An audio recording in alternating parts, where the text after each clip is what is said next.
ഒച്ചാടാ. Guys, നമുക്ക് ഇന്നൊരു കുക്കറപ്പം അഥവാ കലത്തപ്പം അത് ഉണ്ടാക്കുന്നത് എങ്ങനെയാണെന്ന് നോക്കിയാലോ.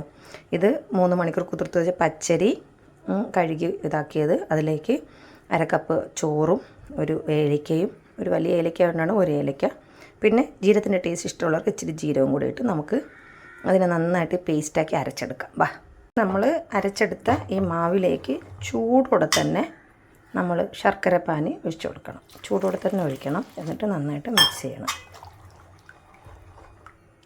കലക്കിയെടുത്ത മാവിലേക്ക് ഒരു പിഞ്ചുപ്പ്, അത് മധുരം ബാലൻസ് ചെയ്യാൻ വേണ്ടി മാത്രം ഒരു പിഞ്ചുപ്പും ഒരു അല്പം ബേക്കിംഗ് സോഡയും കൂടി ഇട്ട് മിക്സ് ചെയ്യണം.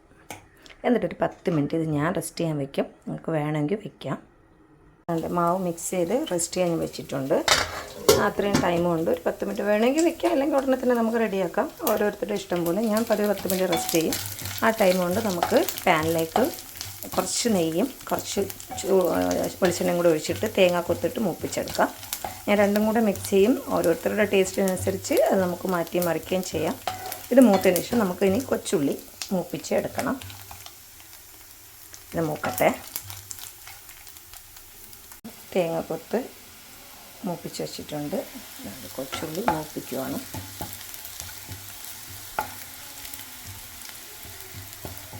വളരെ സിമ്പിളായിട്ട് ഉണ്ടാക്കാൻ പറ്റുന്ന ഒരു മാക്സിമം ഒരു 10 മിനിറ്റ് കൊണ്ട് നമുക്കിതൊക്കെ റെഡിയാക്കി എടുക്കാം. ആ റെസ്റ്റ് ചെയ്യുന്ന ടൈം കൊണ്ട് നമുക്കിതിനെയൊക്കെ വറുത്തെടുത്ത് അതിലോട്ട് മിക്സ് ചെയ്ത് നമുക്ക് ഉണ്ടാക്കാം. ഞാൻ കുക്കറിലല്ല കേട്ടോ വയ്ക്കുന്നത്. ഞാൻ ഈ ഫ്രൈ പാനിൽ തന്നെയാണ് ഞാൻ വയ്ക്കുന്നത്. ഞാൻ കുക്കറിലും വയ്ക്കും, ഫ്രൈ പാനിലും വയ്ക്കും. അപ്പം ഇന്ന് ഞാൻ ഫ്രൈ പാനിൽ വയ്ക്കാമെന്ന് വിചാരിച്ചു. മുമ്പും വെച്ചിട്ടുണ്ട്. ആ നെയ്യിലേക്ക് തന്നെ നമുക്ക് ഈ മിക്സ് ഒഴിച്ച്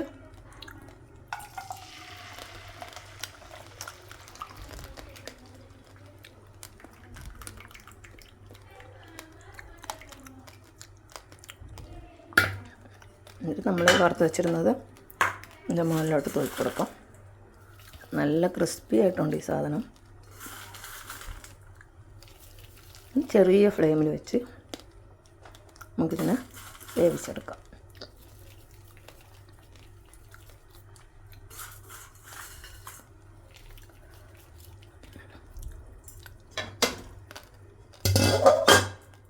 അടച്ചു വെച്ച് നമുക്ക് വേവിക്കാം. ഒരു 10-15 മിനിറ്റ് ആയിട്ട് നമുക്ക് നോക്കാം.